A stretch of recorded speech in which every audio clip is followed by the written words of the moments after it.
This is Block 5, the Roaring Twenties, Part 3 of Changing Society, the term starting with religious fundamentalism. Modern times were kind of upon America, and America from the time of its founding, as you should know, had been a Christian country, that the church was the most important institution in the lives of many people, that the Bible was read by most throughout American history, that many people before there was formal schooling learned to read by reading the Bible, that the United States was a nation of, for the most part, religious believers. Modern times kind of puts a strain on religious belief, that when science begins to answer more and more questions of the nature of the universe, and science seems to contradict the literal account of the Bible, there gets to be a tension between religion and science. As the 20th century rolled on into the 1920s, the urban areas of the country on the coasts in New York and in California and in Boston and Philadelphia, religion had already somewhat taken a back seat in terms of is the Bible true in all of its words?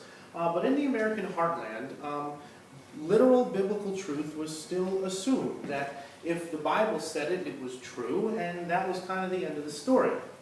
Charles Darwin's theory of evolution, which we have talked about at length in this class in one way or another, was not a new theory in the 1920s. In fact, Charles Darwin's theory by the 1920s was already 60 years old.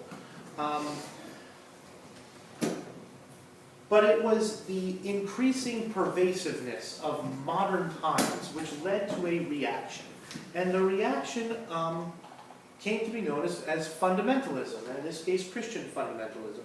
What was called Christian fundamentalism, well, what the word fundamentalism means is you simply take the truth of the Bible to be literate, that the world was created in 6 days by, God, and Adam and Eve were the first people, and then there's the story of the garden and the flood, and all of those stories by a fundamentalist are assumed to be exactly that, true fundamental stories, that the Bible is not a work, the Bible was written by God, it is the Word of God, it is not the Word of man, and that the things in it are held to be completely true.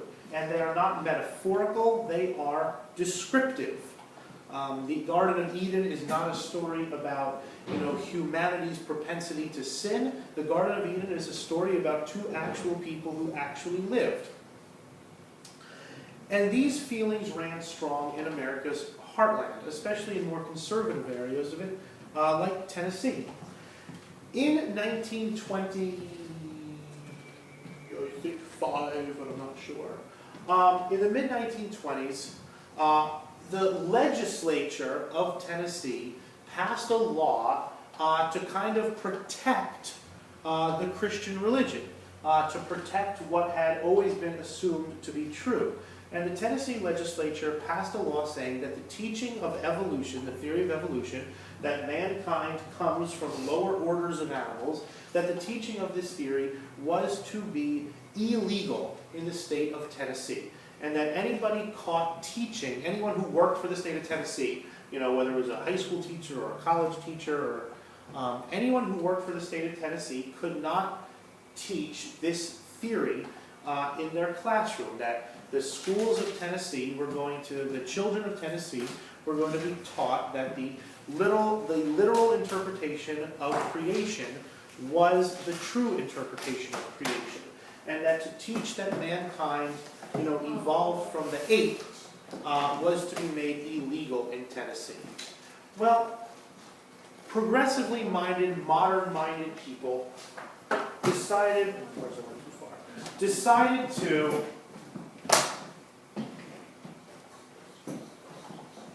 challenge the law. And they got a local biology teacher by the name of John Scopes to challenge it. And John Scopes was going to purposely break the law. He was going to teach the theory of evolution in his classroom, and then the law would be brought to court and all hell would break loose. And that's exactly what happened.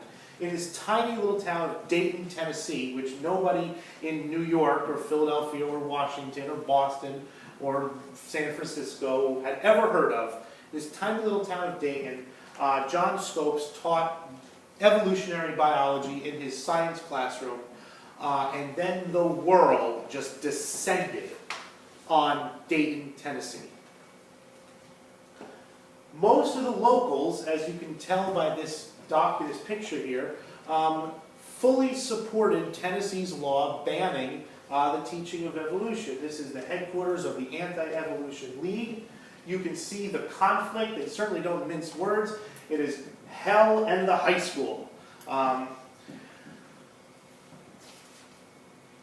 Talking about, hell, keeping hell out of our schools, and you can see these people lined up to get literature defending their point of view. Not only did they create this league, but the state of Tennessee brought in, this is, let's deal with him first. John Scopes was defended by Clarence Darrow, and this is Clarence Darrow. He was a lawyer from the East, who was a proponent of evolution, thought that the people of Tennessee were, backwards and were not willingly coming into the modern world, and he very successfully defended Scopes, the science teacher. He went up against another very, very, very, very famous person, probably one of the most famous people in America. He went up against William Jennings Bryan. William Jennings Bryan was the lawyer for the state of Tennessee, and Bryan was known as the Great Commoner. He was a politician. He had run for president 3 times. He had lost each time. He ran in 1896, 1900, and 1908.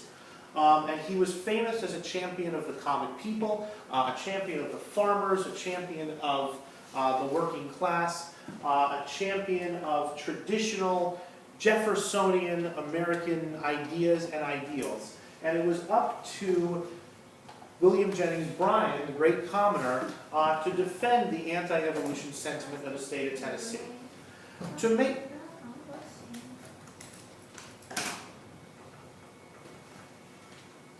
make a long story short, Clarence Darrow made William Jennings Bryan look foolish. And if you want to see how foolish he made him, go read the book Inherit the Wind, or see the movie Inherit the Wind. But the Great Commoner was made to look foolish, trying to defend the literal word of the Bible as the truth in all things. And of course, the newspapers who are, modern and progressive in their points of view, had fun making fun of William Jennings Bryan. Also had fun making fun of the people of Tennessee, who were quite a bit behind the times in their belief in the fundamental truth of literal interpretation of the Bible. And it was one of those things that divided rural and urban America. That we're always talking very often in history class about divisions in American society. By 1925, urban America has bought into progressivism very much, that they believe themselves to be modern, and progressivism not politically, but just in thought, that women are starting to be freer, that people go to school, people read critically, modern ways of interpretation. Modern is good, and this is what most of you guys believe. Science, modernity, change, movement is happening in America's cities, but not in America's rural heartland. America's rural heartland is still defined by religious fundamentalism, is defined by people like William Jennings Bryan. It's a conflict, and it makes people in the city kind of, mock people in the country as country bumpkins and rednecks and hicks and uneducated, illiterate folk. And it makes people in the country look to people in the city and say, they're too modern, things change too fast, they move too fast, all they care about is money and worldly success. All of the same types of criticisms that you get both ways, even today. But the Scopes monkey trial was one of those big dividers. If you were from the modern world, if you were from, the world of the coasts, you looked at the Scopes monkey trial as an indictment of the American people, that the people in Tennessee were morons, illiterate, idiot, farmers, and who refused to accept the modern world. And if you were from Tennessee, if you were one of these people from Dayton, Tennessee, you saw people from the city as trying to infringe on your way of life, to get rid of your ability to govern yourselves and your schools as you saw fit, clearly leading the nation down the path to hell. And it was a clear cultural conflict between the modern progressive, becoming less and less and less religious people on the coasts, and the people of the interior who, while they don't reject all of that stuff outright, they retain a cultural conservatism that is animated by their Christianity.